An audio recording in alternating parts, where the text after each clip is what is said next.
늙어서는 돈이 필요 없는가? 50, 60 정년 퇴임을 하게 되면 나머지도 반세기를 살아야 돼요. 돈이 얼마나 필요하겠어요? 안 해봤던 거는 다른 사람이 아무리 천금만금을 번다고 하더라도 절대로 따라 하셔서는 안 돼요. 백이면 백 실패하시는 거예요. 그럼 뭘 구해야 되겠냐?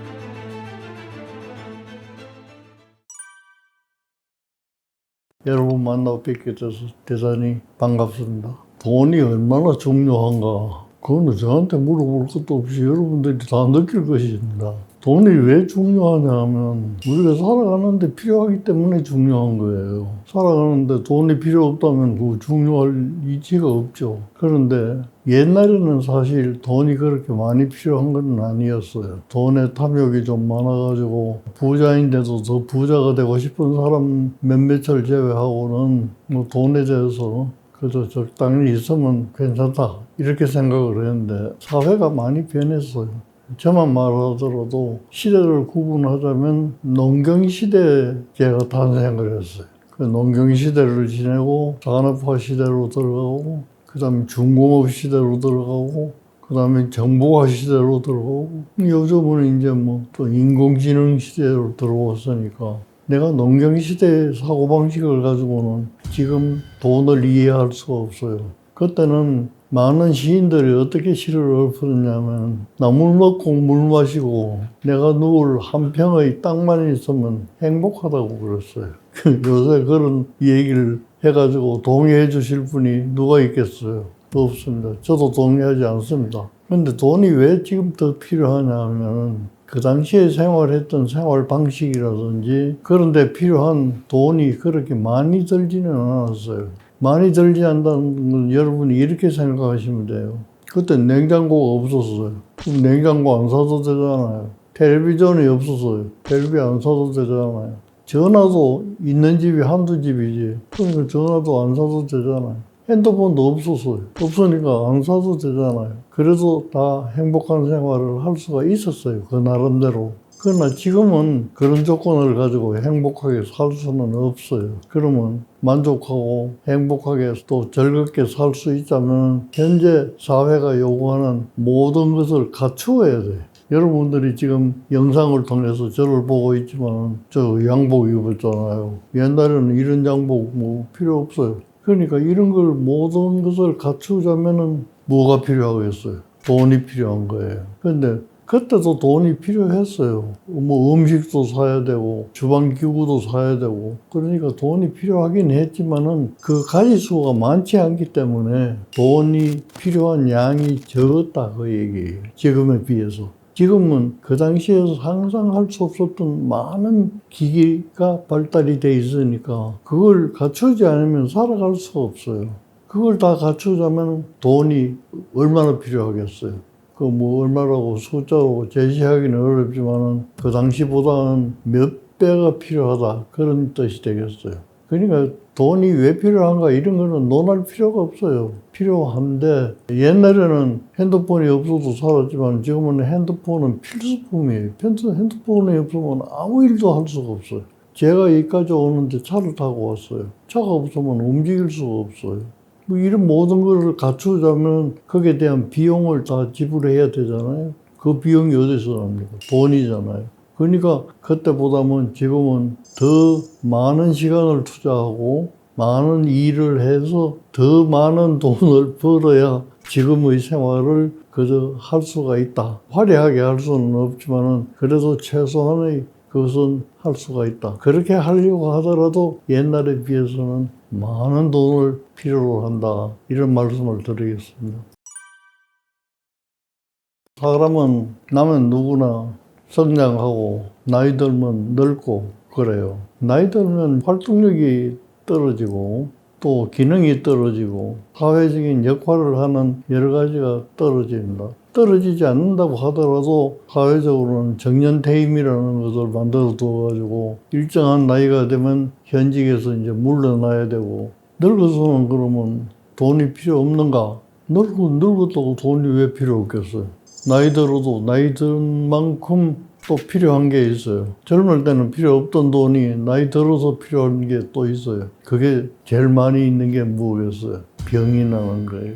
병이 나면 병원비가 필요하잖아요. 그럼 우선 다른 건 제쳐놓고 병원비만 해도 굉장한 거예요. 그러니까 돈이 필요한데 그럼 노인한테 어느 정도 돈이 필요할까 이래 생각하면 그건 계산하기는 어려운데 저는 이런 생각을 했습니다. 건강에 대한 담보가 돼 있고 또 일정한 연금이라든지 이런 게 담보되어 있는 사람이라면 더 돈이 필요하지 않을 것 같아요. 그런데 이제 병이 위중한데 내가 경제력이 없다 그러면 그 낭패잖아요.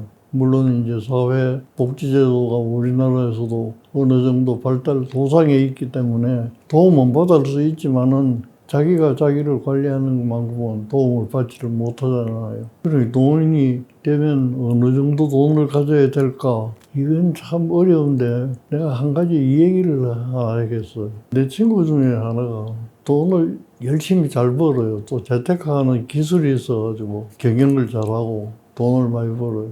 그 처음에는 옛날 얘기예요. 젊을 때 얘기니까. 얼마만 벌면 넌 만족하겠는가? 내가 물어봤어요. 그랬더니 예를 들어 1억만 벌면 만족하겠대요. 그 1억 가지고 뭘 하려고 그러냐. 자기 노후에 써겠다 이런 말은 하지 않고 자기 자녀한테 적어도 그 정도는 물려줘야 되지 않을까 이런 얘기를 하더라고요. 자기를 생각하는 건 없어요. 근데 또 이제 뭐 한 10년쯤 지나서 또 똑같은 질문을 해보니까 말이 달라요.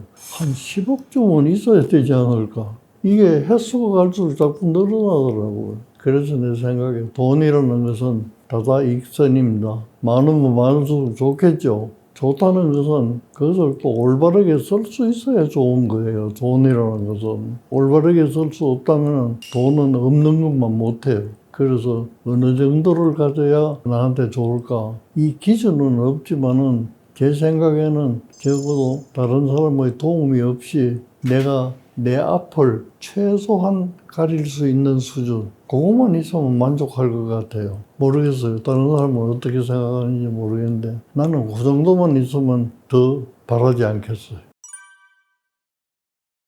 근데 많은 사람들이 이제 주식이나 무슨 또 펀드 같은 데 투자를 하고 요새는 또 뭐 가상화폐든가 뭐 그런 게 나와가지고 제 생각을 하나 얘기를 하면 저는 주식이 왜 올랐다 내렸다 하는지 그 이유를 모르겠어요. 왜 오늘은 예를 들면 100원이다가 내일은 150원이 되고 또 어떨 땐 또 80원이 되고 말이에요.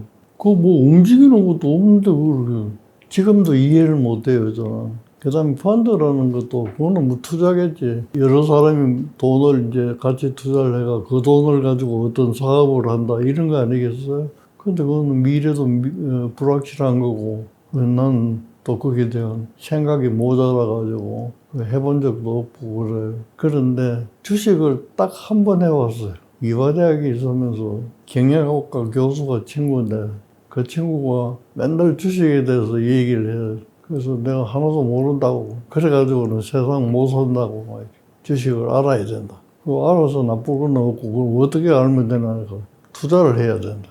돈이 없는데 그래. 월급에서 조금씩 떼가지고 해요. 그래서 제가 월급에서 좀 떼가지고 그것만 가지고 한번 해봐야 되겠다고. 그래 내보고 선택하래요. 알아야 선택을 하지. 그래 전부 일임해서 당신은 주식이 전문 교수니까 네가 알아가지고 뭐든지 관리해보라고. 그때 처음에는 뭐 얼마 올랐고 또 뭐 그러더라고. 옛날에는 신문에 그 주식이 다 났어요. 얼마 오르고 내리고. 그 신문 한 페이지가 다 주식으로 장식됐을 때가 있었어. 그럼 나도 이제 관심이 있어가지고 투자했다는 그게 얼마나 올랐는지 내렸는지 이래 늘 그걸 봐요. 그러니까 어떨 때는 뭐 조금 올랐다가 내렸다가 그러더라고. 그거 보는 재미도 조금 있어요. 그랬더니 차차 이제 이 얘기가 뜸해져. 늘 보고도 해주고, 우리 모이면 막 얼마 올랐다 막 이렇게 자랑도 하고 그러는데, 어느 때가부터 말이 없어요. 그래서 물어봤어요. 그 주식 어떻게 생각하게?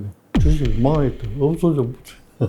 그래서 우리가 농담 삼아, 그건 잃어도 될 만큼 투자했으니까 억울하지는 않는데, 그 친구 보고 얘기했어요. 그래가지고 학생들을 어떻게 가르치느냐고. 어디 가서 더 공부해가 오라고. 그 요즘 와서 내가 친구가 된 교수가 한 분이 계셔요. 그분도 경제학을 하시는 분인데 난 그분이 참 좋다고 생각을 했어요. 나는 이제 그렇게 못했지만은 자기가 대학원 강의를 하는데 대학원에 자기 과목을 주식이에요, 주식. 신청을 딱 하면 듣는 학생들로 하여금 주식을 사라고 그래.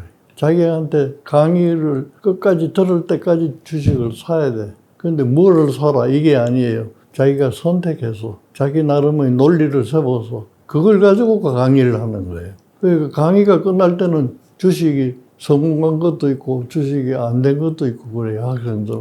그러니까 그런 경험을 통해서 가르쳐 주는 거. 아, 난 그건 참 좋다고 생각을 했어요. 나는 비록 모르지만은.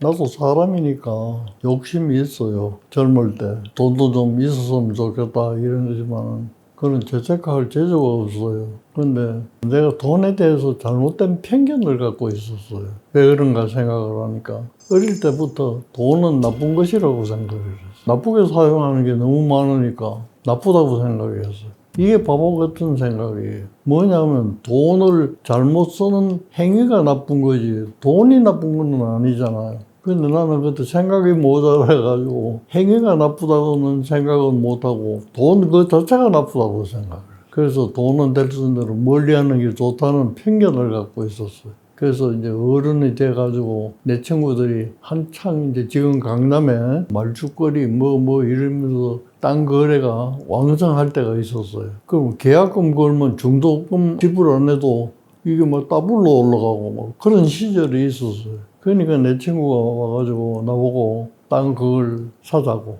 교수 월급 같은 거 정도는 하루 만에 번다고. 그래서 내가 속이 좀 땡겼어요. 할까 말까. 그런데 나한테 딱 걸리는 게 뭐냐면 돈은 나쁜 것이다. 이렇게. 사람이 나쁘게 쓰기 때문에 나쁜 것이지 돈 자체가 나쁜 건 아닌데 내가 어릴 때부터 그 잘못된 편견이 들어가지고 있어가지고 그런 찬스가 있었어. 엄청 많았어요, 나한테 찬스가. 왜냐면 거기에 종사하는 돈 벌려고 하는 친구들도 있었지만 그런 정보를 많이 갖고 있는 부서에서 일하는 애들도 많았어요. 그러니까 그런 애들이 이번에 어디에 개발한다 이러면 구사하면 되잖아요. 그런 찬스가 많았음에도 불구하고 내 편견, 잘못된 편견 때문에 참여하지를 않았어요. 지금 생각하면 그것도 욕심인데 돈 자체가 나쁜 건 아닌데 이런 후회라 갈 것까지는 없는데 단지 그런 과거를 생각하면서 돈에 대한 편견을 내가 없앨 수가 있었고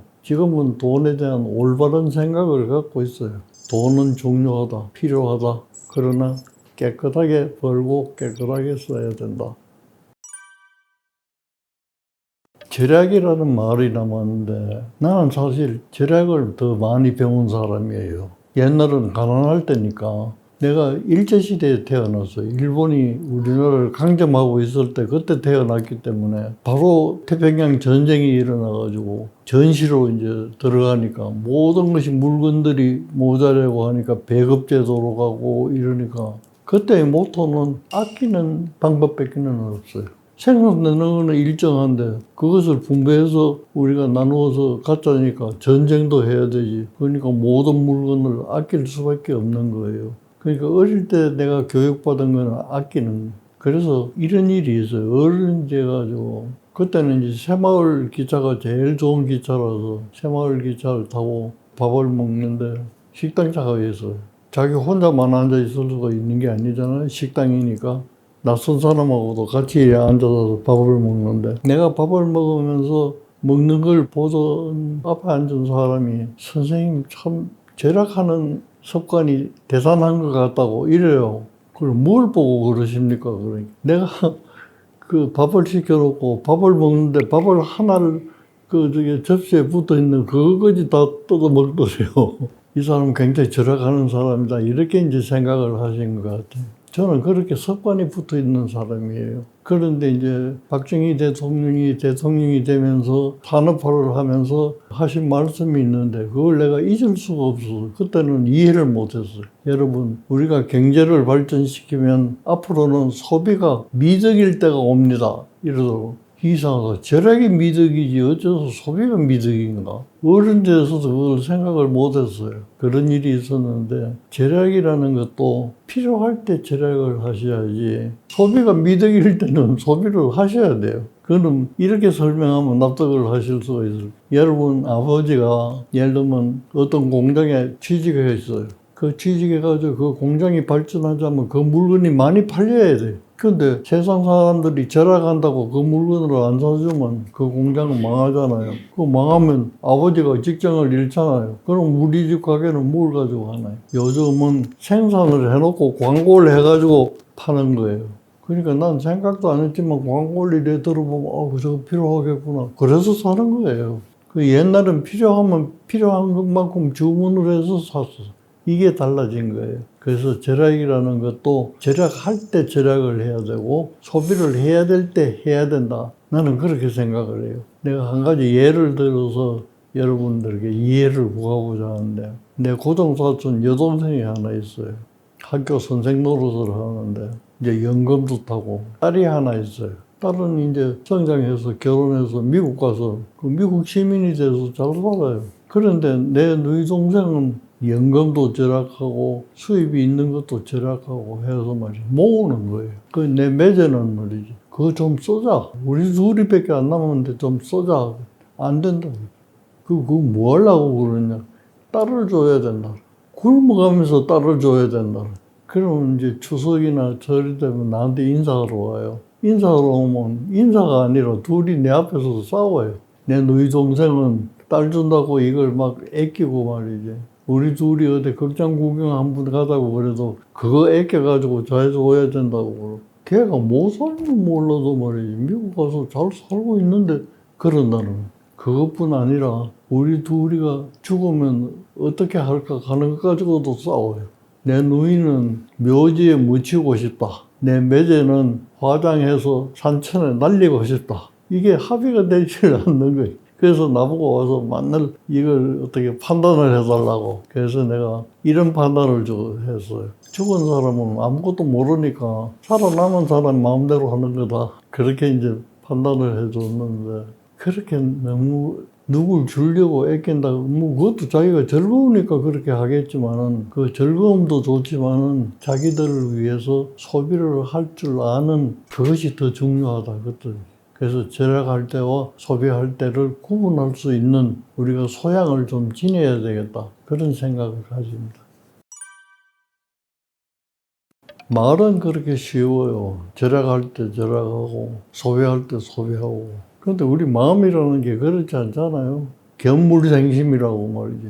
보면 그것도 또 하고 싶고 1년에 한 번 쓸까 말까 한 것도 광고에서 좋다고 그러면 그것도 사고. 그래서 노후에 어느 정도 나를 담보할 수 있으면 행복할까? 이 생각을 해보면 요즘은 이제 제도적으로 돼 있는 게 많아요. 옛날에는 자기가 따로 저축을 하든지 뭐 이렇게 모아놔야 그걸 가지고 노후 대비가 되는데 요즘은 제도적으로 그게 이제 보험이라는 것도 있고 뭐 연금이라는 것도 있고 뭐 그렇게 많지는 않겠지만 그런 것들이 많이 있잖아요. 그런 걸 잘 살펴가지고 적어도 내 노후에 병이 난다면 입원비 그리고 생활한다면 가까운 친구들끼리 만나서 밥 한 끼를 내가 낼 수 있고 차 한 잔을 살 수 있는 그 정도면 행복하지 않을까 생각해요.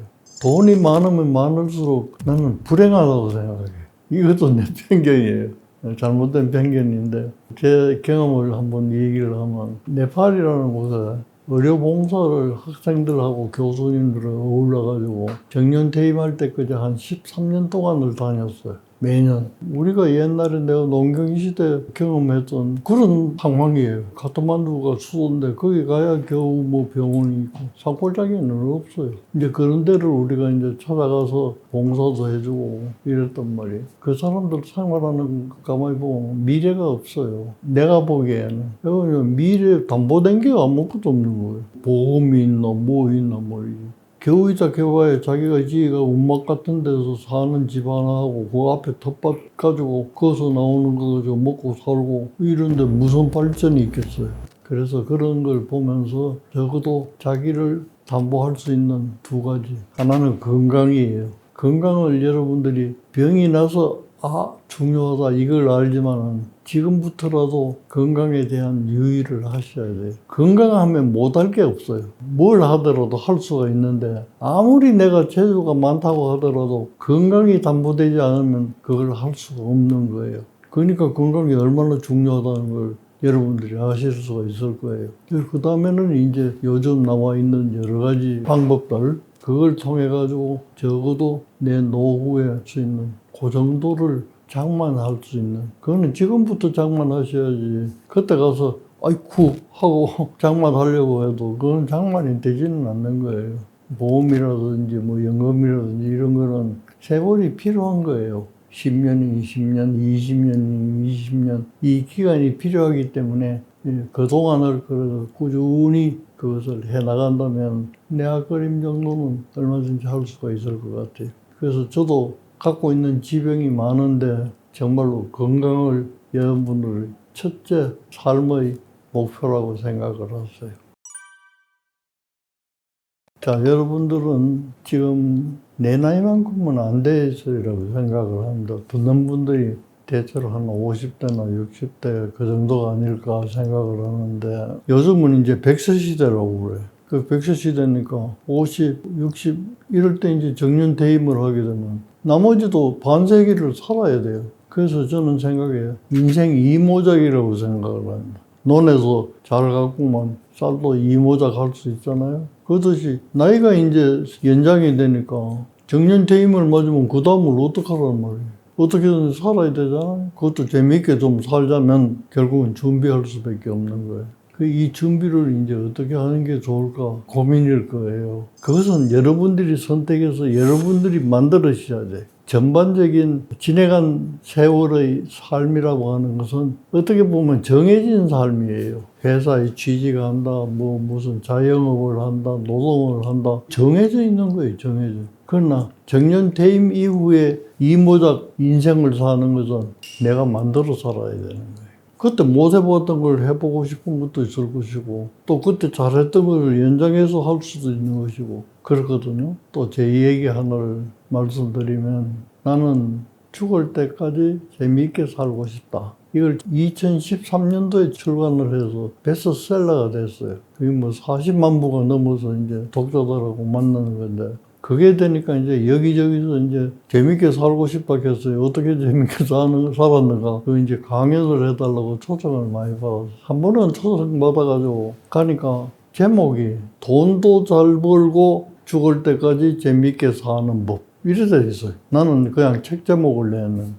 이 참 재밌다. 누가 생각했는지 말이죠. 기왕이면 돈도 벌고 재미있게 살고 싶어. 얼마나 좋아요. 그래서 내가 주최하는 책에다가 저건 내가 낸 게 아닌데 저걸 누가 생각했는지 너무 잘 생각했다고 내가 그랬더니 그게 아니고 나하고 재테크하는 사람하고 두 사람이 오늘 강연을 한다는 거예요. 그래 내 앞에 돈도 벌고 이 강의를 하나 하고 그 다음에 내가 연달아서 재미있게 사는 법 이렇게 한다는 거예요. 그래서 잘 됐다고. 내가 그 얘기를 좀 들어봐야 되겠다. 생전 그런 걸 들어본 일도 없고 내가 해본 일도 없으니까. 그래 가서 들어보니 너무 근사해요. 이렇게 하면 재테크가 되고 저렇게 하면 어떻고 말이지. 논리적으로 이렇게 설명하고 자기 경험을 이야기하고 경제적인 흐름을 이야기하고 하니까 귀가 부쩍 떠이더라고. 처음 들어보는 얘기기도 하고 신선하기도 하고 그 집에 돌아와가지고 가족끼리 저녁을 먹는데 그때 들었던 얘기를 내가 들었다고는 얘기 안 하고 내가 생각한 것처럼 위장을 해가지고 내가 가만히 생각을 해보니까 이리 하면 돈을 참 많이 벌겠더라.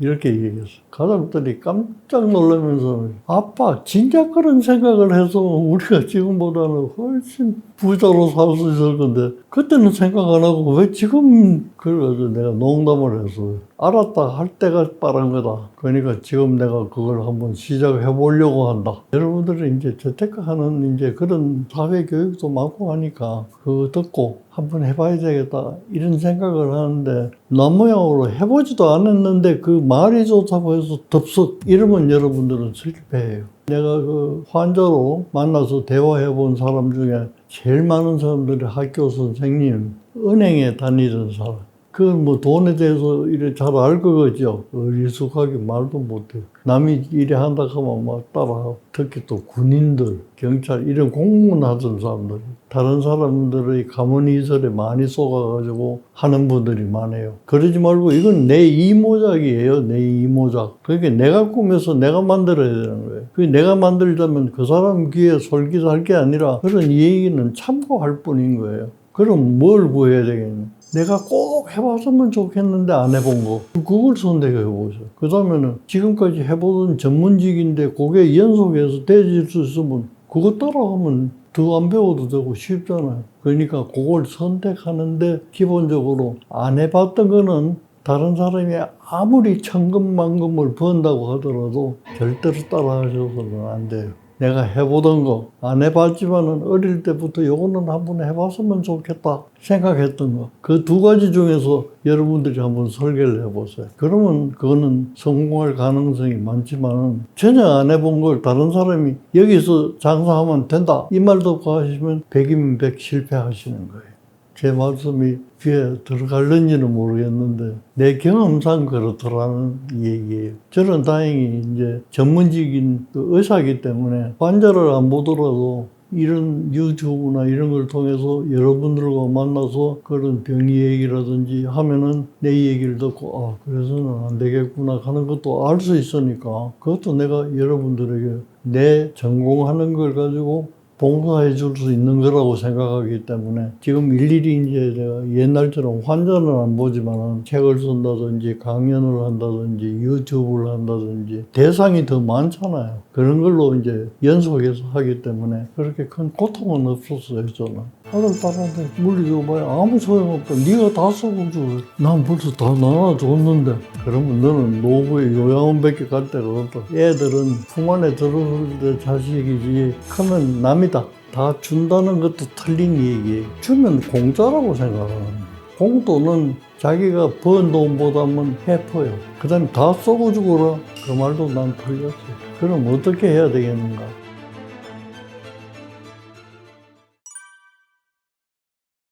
나이 들면은 모아놓은 재산은 있고 자식은 많고 그러면 좀 갈라줘야 되잖아요. 많은 사람들이 그렇게 갈라주기를 바라요. 그래서 이제 머리가 좋은 사람들은 어떻게 하면 정여세 같은 것도 좀 줄이고 아껴가지고 많이 물려줄까 그런 생각하는 사람들이 좀 더 많다고 생각을 해요. 그런데 자기는 그렇게 하지 않으면서 남한테 충고할 때는 아들, 딸한테 물려줘봐야 아무 소용없다. 네가 다 쓰고 줘. 이제 그렇게 얘기해요. 이중적이에요. 자기는 웅겨지고 미리 자식들한테 이렇게 다 해놓고 다른 사람이 어떻게 할까 물으면 네가 다 쓰고. 그러면 그 친구가 그래. 난 벌써 다 나눠줬는데. 그러면 너는 노후에 요양원밖에 갈 데가 없다. 애들이 그거 지키냐 안 지키냐. 이제 그렇게 나쁜 소리만 자꾸 들려주니까 정말 그렇게도 되겠구나 이런 생각을 가져요. 그렇기 때문에 내 생각은 다 준다는 것도 틀린 얘기예요. 그건 왜 틀렸냐면 주면 공짜라고 생각하는 거예요. 공돈이잖아요. 자기 노력하지도 않았는데 그게 공돈은 자기가 번 돈보다는 해퍼요. 그러니까 마구 쓰는 거예요. 자기 돈 쓰면은 자기가 번 돈은 얼마나 아끼는지 몰라요, 사람들이. 그러면서 다른 사람한테 이렇게 받은 돈은 이거는 공돈이라고 생각해서 해프겠어요. 그 다음에 다 쏘고 죽어라. 그것도 좋은 말이지. 돈 가져올 때 친구 불러서 대접도 하고 말이지. 또 저도 좋은 일 하자면은 뭐 사회복지 같은데 이제 사회봉사하는 그런 데도 기부도 좀 하고 말이지. 얼마나 좋아요. 외국 같으면 대학 이름이 하버드 뭐 이런 거 붙어 있잖아요. 기부한 사람은 이름이에요, 그게. 근데 우리나라는 그런 문화가 아직은 안 돼 있어가지고 그런데 뭐 그렇게 쓰면서 살아도 좋을 것 같은데 딱 쥐고 내만 맛있는 거 먹고 재밌게 살아라. 그 말도 난 틀렸어요. 그 다음에는 다 줘라. 이것도 틀렸어요. 그럼 어떻게 해야 되겠는가? 나는 자식들한테 돈을 버는 방법이 어떤 방법이 있는가는 방법을 가르쳐야 돼요. 한 가지 또 제 얘기를 하면 우리나라에 그 장한 어머니상이라는 걸 드리는 제도가 지금도 있는지 모르겠는데 자녀를 위해서 이제 그 희생한 분들을 내가 한 번은 심사위원으로 간 적이 있어요. 근데 올라왔는데 보니까 아들인데 어릴 때 소아마비를 알아가지고 말이지. 어머니가 걔를 업고 초등학교를 졸업하고 중학교도 업고 다니. 다른 사람을 제끼고 그만큼 한 어머니가 없어요. 그러니까 장한 어머니 충분한 거예요. 그 전부 그분을 뽑았어요. 근데 제가 이 일을 제기했어요. 좀 듣기에 거부가 싫는지 몰라도. 성인은 장하지만 장한 어머니는 아니죠. 왜 그러냐면 엄마가 돌아가시면 누가 업고 다니냐. 그러니까 엄마가 없어질 걸 생각을 하시고 없어져도 지 혼자 할 수 있을 만큼은 가르쳐 줘야 되는. 뭐 그게 기가든지 뭐 휠체어를 타고 가든지 말이지. 그런 정도를 가르쳐야 장한 어머니가 되는 거지. 업고 다녔다. 그거는 성의로 봐서는 너무 장한 거예요.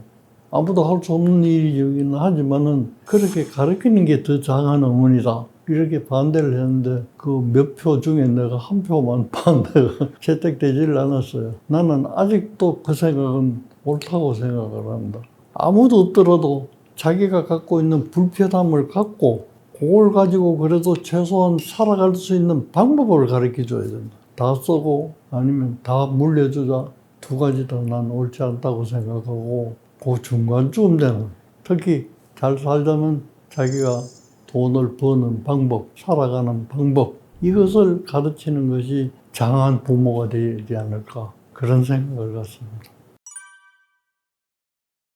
요즘 젊은 사람들한테 노인에 대해서 한번 물어보세요. 어떻게 생각하는지. 노인에 대해서 호감을 가진 젊은 사람은 없다고 생각을 합니다. 그래서 흔한 말로 노인은 있는데 어른은 없다. 이런 표현을 해요. 그건 이제 자기 나름대로 이제 논리를 세워서 그런 거지. 말하자면 나이 든 사람은 많지만 존경할 만한 사람은 없다. 이런 뜻이겠죠. 어떻게 해야 존경을 받을까 그러면. 자기들 해달라는 대로 다 해주면 존경을 받을까. 뭐 여러 가지 생각해 보지만 난 뾰족한 생각이 없어요. 그거는 자기들 마음이니까 자기들이 존중해야 되는 거지. 내가 이렇게 하니까 존중해라. 그거는 안 되잖아요. 이제 그만큼 옛날하고 다른 이 격차가 있는 것 같아요. 그 옛날은 대가족이기 때문에 어른이 중심이 되는 거예요. 그리고 어른이 경험이 많아요. 그 속담에도 있듯이 어른이 한번 돌아가시면 도서관 하나가 날아가는 거나 같다고 그랬는데 요새는 그 말이 안 통해요. 노인이 100명 돌아가셔도 핸드폰 하나 있으면 도서관 100개 안 날아가요. 나는 자녀들하고 빌라 하나를 공동으로 지었어요. 공동으로 지어가지고 함께 삽니다. 그 청청이 다 함께 사는데 함께 사는 이제 이유는 그때 돈이 없어서 그랬어요.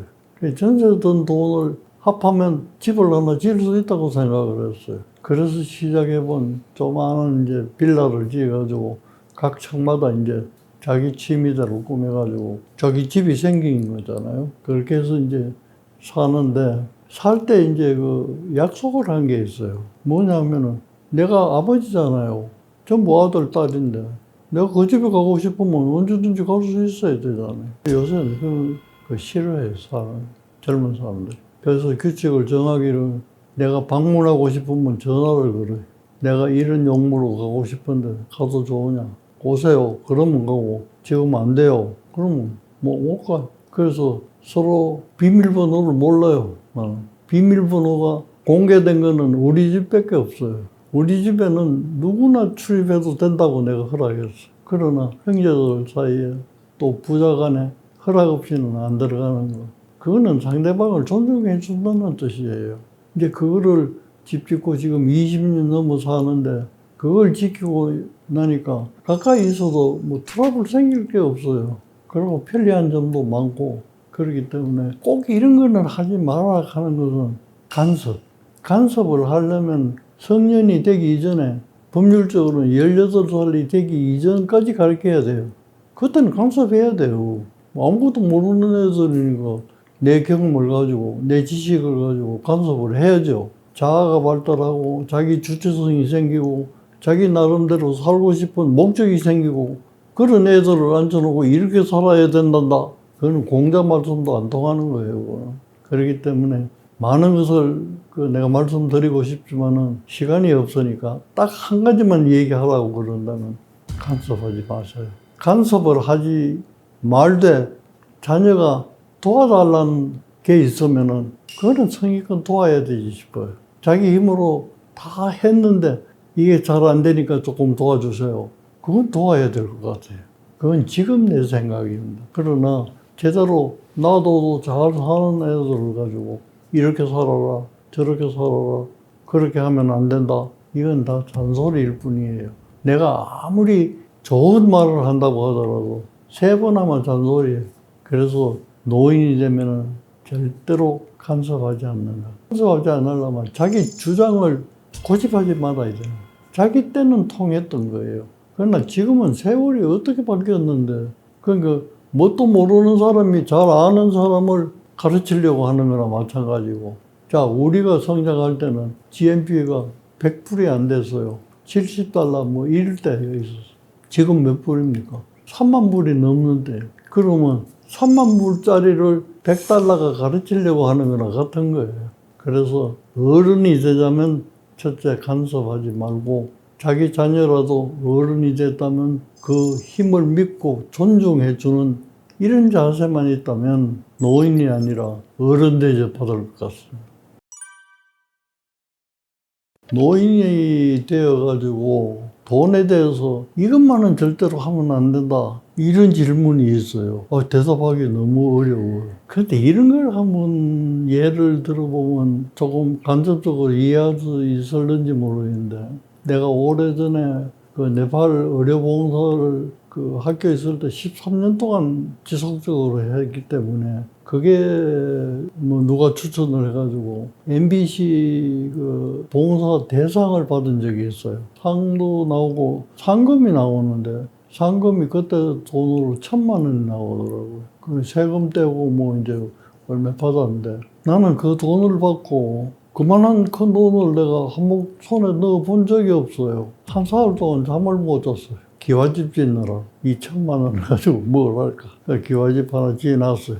그럼 또 시간이 지나면 그럼 허물고 이것까지 또 이래야지 저래야지 사흘 동안 잠이 안 오더라고요. 지금 생각하면 그거 참 무서운 얘기잖아요. 요즘 뭐 텔레비에 나온 그 뭐 아파트 짓다가 뭐 어쨌다는 거 들어보면 단위가 1,000만 원이 아니잖아요. 1,000억이에요, 1,000억. 그런데 나는 1,000만 원을 들고 그렇게 밤잠을 못 잤으니 참 어리석기도 어리석은데, 그냥 밤잠 못 자는 게 아니라 밤잠 못 자는 동안에 내가 기와집을 너무 많이 짓는 거예요. 그게 욕심을 낳는 것 같아요. 그게 만일 나한테 상금이 없었다면 그런 고민을 할 필요가 없어요. 내 제자들이 어울러가지고 상 사달라고 파티를 한번 열어줬어. 그 가면 뭐라고 또 내가 한마디 해야 될 거 아니에요. 그럼 뭐라고 얘기하면 좋을까? 이 얘기를 해야 되겠다. 내가 상을 타게 된 귀착 원인이 어디 있느냐? 네팔에 봉사를 했기 때문에 그런 거예요. 네팔에 봉사를 해서 내가 상금을 탔다면 네팔을 갖다 줘 뿌리면 되는 거지. 문득 그 생각이 나더라고요. 그래서 이 말을 밖으로 내지 않으면 또 내가 입 싹 닫고 오리발 내밀고 걷어가지고 딴 데 설 수 있겠다 싶어가지고 저녁 만찬을 하는 데서 덕담을 하면서 그 얘기를 했어요.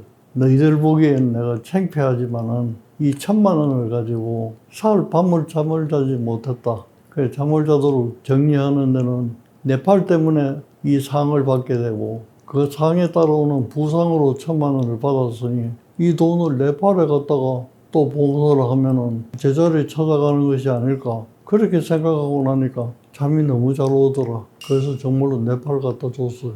그러니까 나는 이제 뭐 그걸 듣고 어리석다고 하는 사람도 있겠고 또 잘했다는 사람도 있겠고 하겠지만은 나한테 이제 돈이라는 것이 박힌 개념이 잘못되어 있기 때문에 그랬는데, 그런 결과를 가지고 그렇게 행동했다면 지금 생각하니까 뭐 잘했다고 생각했어요.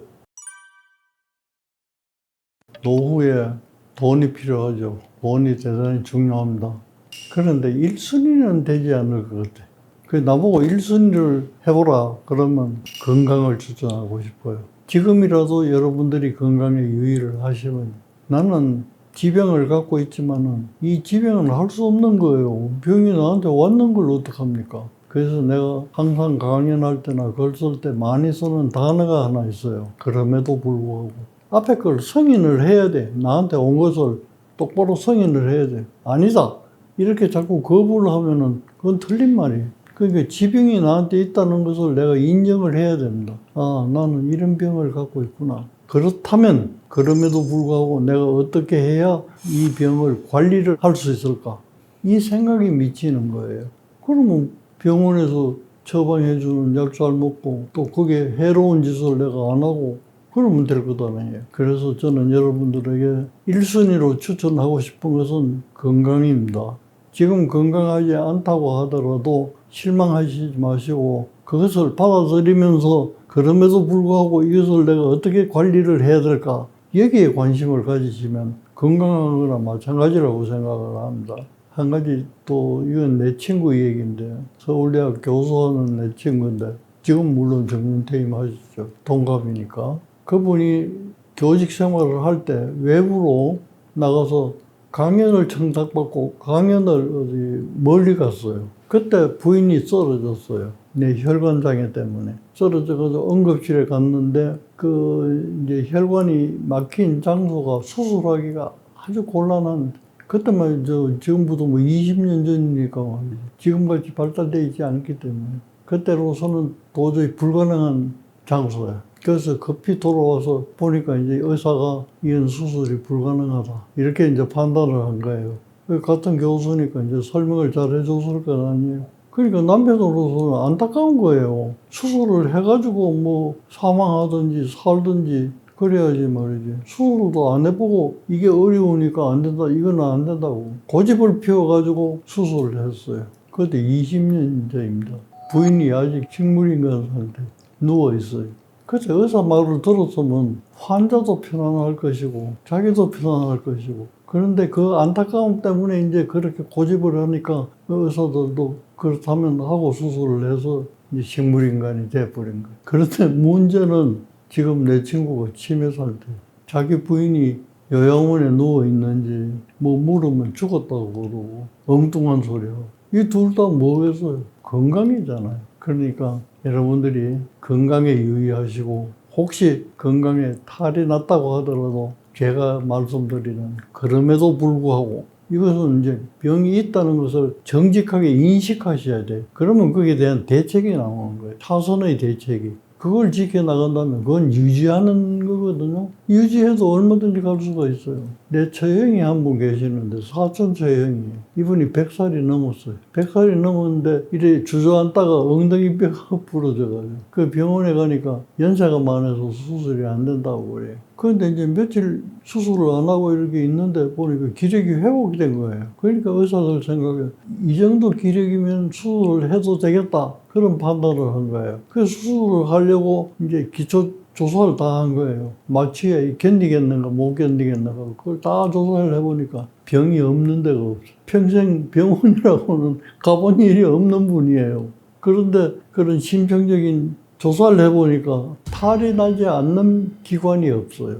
자기도 모르게 걸어서 지나간 거예요. 그래서 수술했어요. 수술이 성공적으로 됐어요. 그래서 지금은 통증도 없고 그 요양병원에서 지금 계세요. 이제 그런 경우도 있으니까 자기 건강이라는 것을 너무 주관적으로 안타까우니까 이런 생각하시지 마시고 근거 있는 의학적인 증거를 가지고 판단을 올바르게 하시는 그런 습관을 가지시면 그 자체가 건강하게 사는 거 아니겠어요? 저는 그렇게 생각합니다. 한 번은 어디 이제 강연을 갔더니 젊은 학생이 선생님 책을 읽으니까 즐겁다고 그랬는데 어떤 때가 제일 즐거우냐 이게요. 아침에 눈 뜨면 제일 즐겁다. 내가 아침에 눈을 딱 뜨고 기분이 너무 좋아요. 그 다음에 따라오는 건 불안이에요. 사람이면 누구든지 갖는 기본적인 불안이 죽음에 대한 불안입니다. 이 죽음을 어떻게 하면 좀 다스릴 수 있는가? 올 때 오더라도 목숨이 붙어 있는 한은 좀 재밌게 살아볼 일이 없겠는가?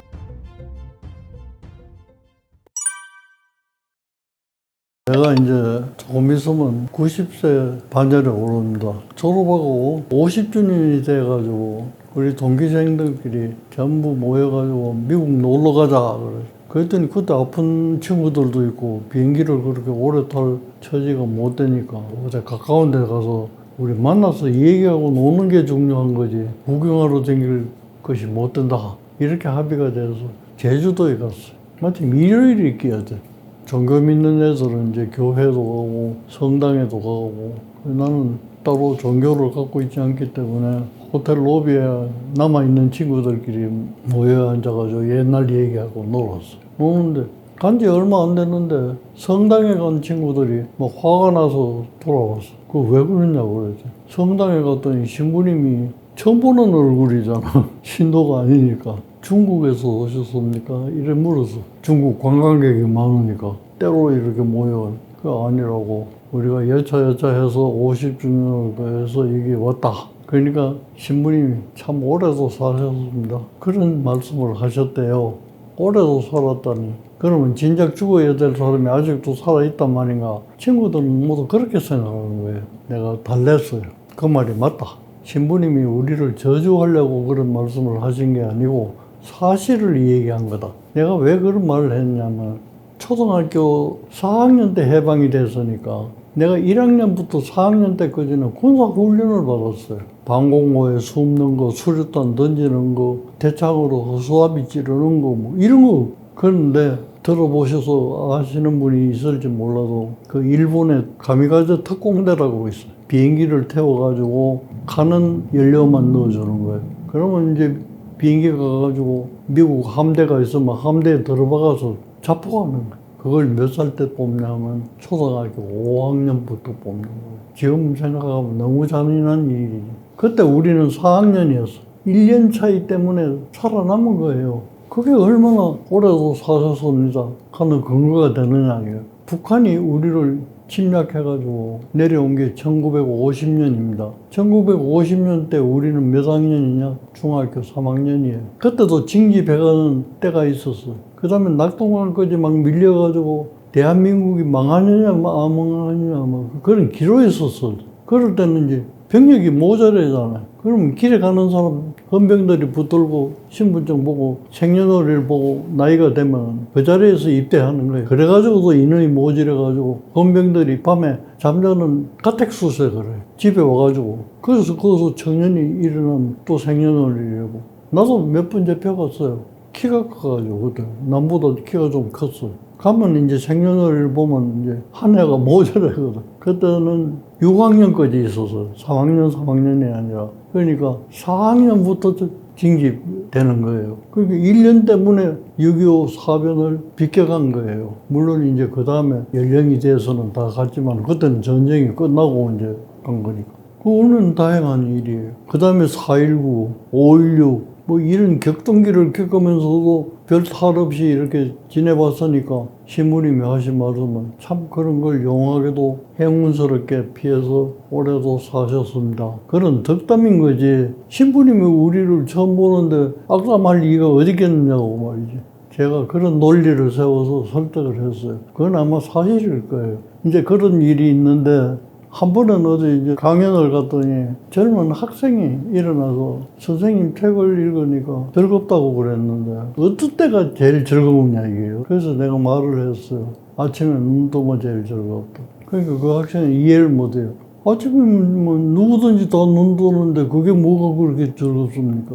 그건 내가 설명할 도리가 있나요? 내 나이만큼 되면 실감할 것이다. 그건 사실이에요. 오늘도 내가 아침에 눈을 딱 뜨고 감사하다는 말을 먼저 했어요. 기분이 너무 좋아요. 그 다음에 따라오는 건 불안이에요. 나이가 죽음에 가깝게 있잖아요. 젊은 사람보다는. 그래도 그걸 달래느라고 오늘은 어제 가서 내 강연을 하면 이런 대답을 해줘야지. 뭐 이런저런 생각을 하고 오는 동안은 즐거웠어요. 불안이 없는 것이 아니라 있는 것을 어떻게 희석하고 좀 누르고 기다리게 만드는가 이것이에요. 그런데 이제 많은 사람들은 그런 노력을 하기보다는 우선 나한테 닥친 게 겁이 나잖아요. 죽음이라는 건 겁나는 일이에요. 금년 초에 마취를 하는 그 수술을 하나 받은 게 있어요. 나이 들어서 받으니까 그런지 뻔히 아는 병인데도 말이지 그과에 돌려가지고 다 새로 검사했어요. 이 나이에 마취를 이길 만한 그게 되는가 안 되는가 뭐 그거 검사하는 것 같아요. 수술해서 좋다 이런 판단이 나서 처음으로 내가 죽음이라는 생각을 가깝게 내가 생각을 했어요. 전에는 죽음이라는 것을 이렇게 멀리 놓고 생각을 해요.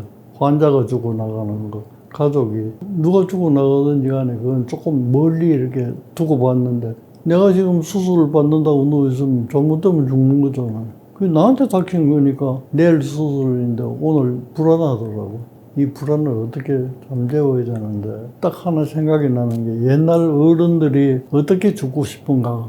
이 말씀 가운데 여러분도 많이 들어보셨을지 모르겠는데 잠자듯이 죽었으면 좋겠다. 그거 대단히 좋은 말이잖아요. 잠자는 거는 의식 상태에서 점점 무의식 상태로 가가지고 의식을 거의 잃어버리고 잠들어 버리는 거잖아요. 그거 정말 행복할 것 같아요. 그래서 내가 딱 깨달았어요. 수술을 받다가 안 깨어나도 행복하고, 그거는 이미 많은 노인들이 원했던 행복이니까. 그래서 수술이 잘 돼가지고 마취해서 깨어난다면 그래도 얼마간 더 살다가 오라 하는 거니까 그것 또한 기쁜 일이고. 그러니까 죽어도 좋은 일이고 살아도 좋은 일이고 아무거나도 다 좋은 일이다.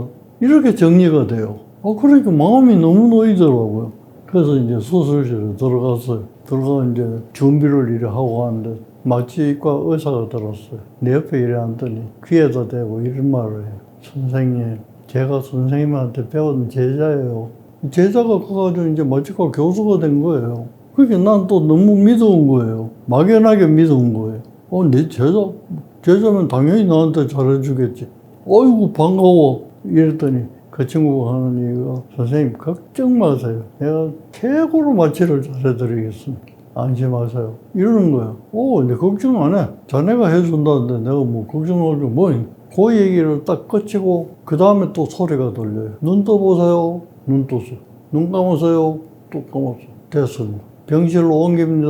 이러는 거예요. 이게 무슨 소리예요? 수술도 안 해놓고. 마취과 선생님이 잘해주겠다는 거기서부터 마취된 상태는 기억이 없는 거예요. 그 다음에 눈 뜨세요 하는 걸 회복실에서 일반 병실로 가서 되겠나 안 되겠는가를 판단하기 위해서 나한테 물어본 거예요. 그러니까 나한테 그 새까만 가운데 거는 없어지고 마취 잘해드리겠습니다. 그 다음에 연결이 눈 뜨세요 이래 된 거예요. 그래서 아하, 죽음이라는 게 이런 것이구나. 깜깜한 거예요. 아무것도 생각이 안 나요.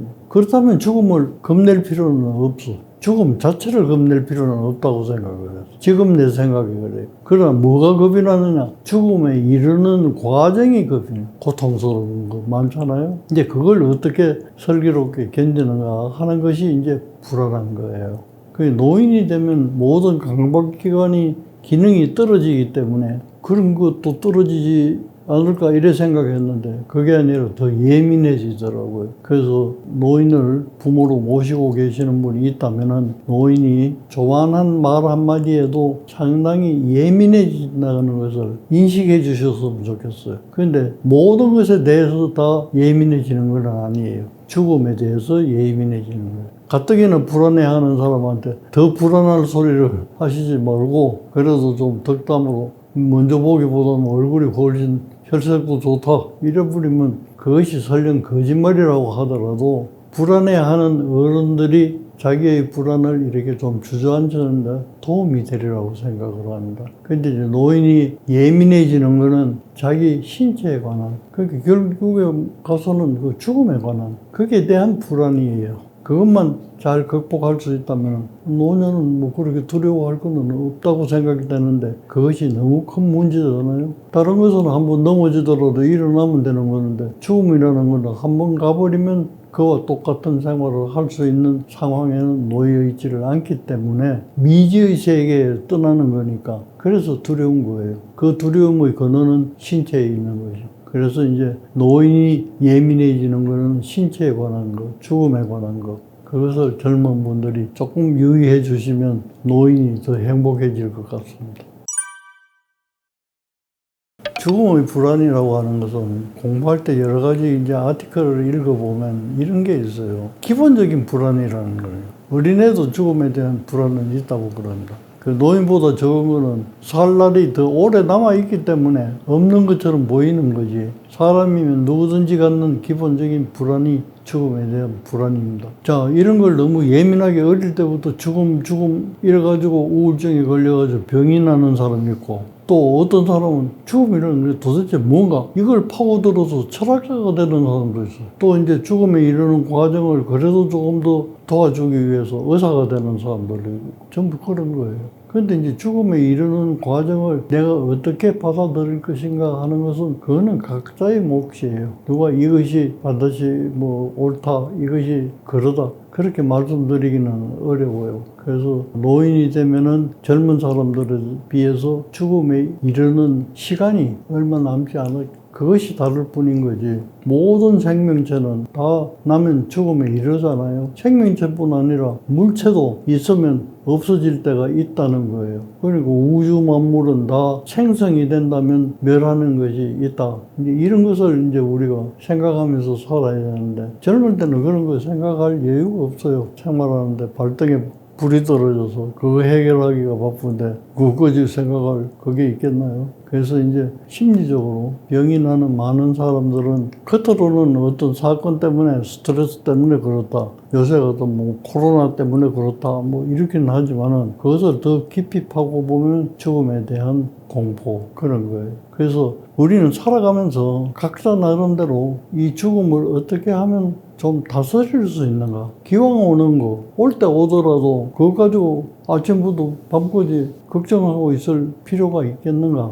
목숨이 붙어 있는 한은 좀 재밌게 살아볼 일이 없겠는가? 이런 걸 한번 생각을 해보면 좋겠다는 생각이에요. 그래서 그렇게 하자면 여러분들이 평소에 하시는 말씀 가운데 즐겨서 쓰는 단어가 있어요. 사람들은 다 각기 달라요. 근데 나는 많이 쓰는 단어 가운데 하나가 그럼에도 불구하고 간절히 원하면 소망은 이루어집니다. 든지 뭐 그런 내가 자주 쓰는 단어들이 있어요. 그걸 합해보면 내 성격을 알 수가 있어요. 그렇듯이 여러분도 지금부터 여러분들이 지금까지 생활해 오시면서 즐겨서 사용하셨던 단어들을 한번 기억을 해보면 그것이 여러분의 성격의 한 단면이 되어질 수가 있는 거예요. 그 단면을 바탕으로 해서 죽음의 불안을 달래는 방법을 찾아내셔야 돼요. 이건 누가 주는 게 아니라 내가 가진 그런 자산을 가지고 순간순간 찰나이긴 하지만은 이것을 좀 주저앉히는 일이 뭐가 있을까. 그래서 사람들은 나보고 나이 들어가지고 젊을 때보다 더 부지런하다고 그래. 책도 많이 써내지 원고도 많이 써요. 이런 데 와서 강의도 많이 해요. 이러니까 남 보기에는 그런 거예요. 아, 노익장이다. 천만의 말씀. 노익장은 그냥 뭐 가진 병이 몇 가지인데 그러면 어떻게 해서 그런 일을 하는가? 그게 초조감이에요. 내가 생각하기에.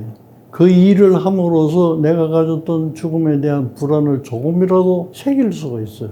그런 일을 하지 않고 내가 제일 괴로운 거는 일요일이든지 공휴일이라든지 이런 데 내 혼자 앉아가지고 상상만 해야 되고 그러니까 상상 중에 제일 먼저 떠오르는 게 이제 죽음이에요. 그걸 물리치자면은 내가 안간힘을 써야 돼. 그러니까 안간힘을 쓰는 제일 좋은 방법이 나한테는 글 쓰는 거야. 이렇게 말해서 여러분들과 만나서 이제 이 얘기 해보는 거야. 이런 거 하는 동안은 내가 굉장히 즐거워요. 즐겁기 때문에 그 즐거움이 밀려서 이렇게 밑으로 내려갔다 뿐인 거지 없어지는 건 아니거든요. 그래서 여러분 나름대로 그런 죽음을 조금이라도 이렇게 순화시킬 수 있는 내 행동을 어떻게 하면 되는가 하는 것은 여러분이 발견하셔야 돼요. 그거는 여러분들이 발견하고 선택하셔야 될 일이지. 내가 이렇게 해보세요 한다고 그게 성공되는 건 아니거든요. 근데 이제 요즘은 나이가 자꾸 더 들어서 그런지 주변에서 들려오는 소리들이 우울한 얘기가 더 많지. 좀 거창하게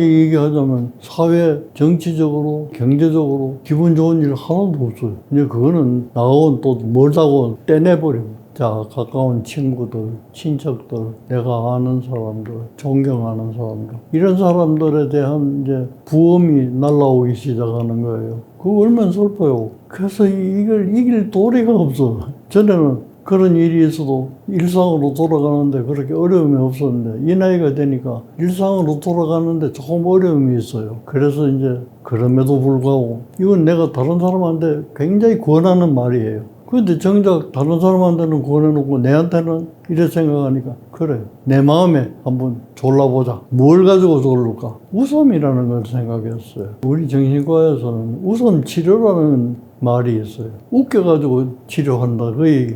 그것도 일리가 있는 말이 아직 뭐 이제 정설이 돼 있는 건 아니지만은 웃으면 우리 몸에서 분비하는 엔돌핀이라든지 그런 게 나오면 그건 즐거움과 관계가 있는 거거든요. 그러니까 억지로라도 웃겨놓으면 이제 그런 게 또 분비가 되질 수 있으니까 조금은 이렇게 덮을 수 있다. 이제 그런 거예요. 그러면 내가 나를 웃겨보는 수밖에 없어요. 어떻게 웃길까? 유머를 쳐.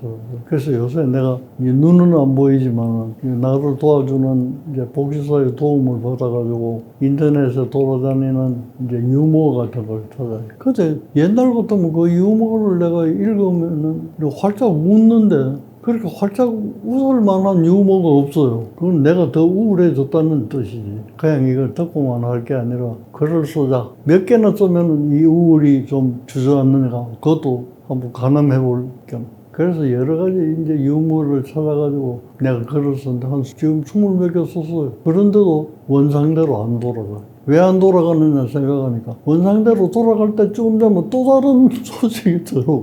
그걸 극복할 만하면 또 다른 소식이고. 그래서 옛날 어른들이 하는 얘기가 노인한테는 희로애락이 영향을 많이 주기 때문에 굳은 일이든 좋은 일이든 안 알리는 게 좋다. 그래가지고 안 알리는 경우들을 내가 많이 봤어요. 안 들으면 안 슬프니까. 그래도 이제 집에 한 집에서 하니까 어디로 들어오더라도 나한테 들어오니까 이제 그게 원상으로 돌아가는 시간이 조금 더 걸린다 뿐인 거지. 돌아가긴 돌아가요. 그래서 요새는 이제 유머 찾아가서 인터넷 검색을 내가 많이 합니다. 그 중에 하나 재밌는 게 이제 나가 이사니까 슈바이처 그분에 대한 일화들이 또 많더라고요. 어릴 때 그 부자로 살았나 봐. 그리고 싸움도 잘했나 봐. 그래서 누구하고 이제 싸움을 했는데 때를 눕혀서 그래서 땅에 누운 그런 배 위에 올라타고 주먹으로 이제 얼굴을 이렇게 막 가격하려고 말이지. 이런 게 밑에서 깔린 사람이 하는 얘기가 야 내가 너만큼 부자라서 고기만 몇 점 먹어도